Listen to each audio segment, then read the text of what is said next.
ಮಳೆಗೆ ಮಂಕಾಗಿ ಕೂತ ನೀರಲೆಗೆ ಮಾತಂತೆ ಗಾಳಿ ಜೊತೆಗೆ ಯಾರ ಕರೆಗೆ ನದಿಯು ಹೊರಳಿತು ಈಗ ಹೊಸತರ ಬೇಗ ತೀರ ಮರಳಿ ಅಲೆಯ ಕರೆದಿರುವಾಗ ನಗುವಿನ ರಾಗ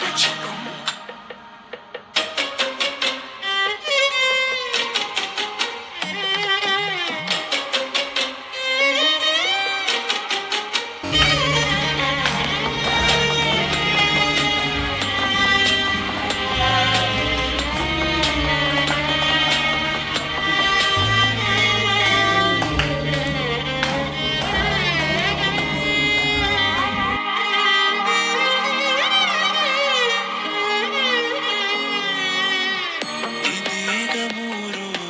ದಾರಿಲಿ ನಿರಾಳವಾದ ಮಾತಿದೆ ನಗೂನು ರೂಢಿಯಾಗಿದೆ ಆ, ಜೀವ ಕಿಟಕಿ ತೆರೆದು ಕುಳಿತಿರುವಾಗ ಬೆಳಕಿದೆ ಈಗ ಯಾವ ಹಳೆಯ ಕವಿತೆ ಎದೆಯಲಿ ಈಗ ಇಳಿಯಿತು ಬೇಗ ಆ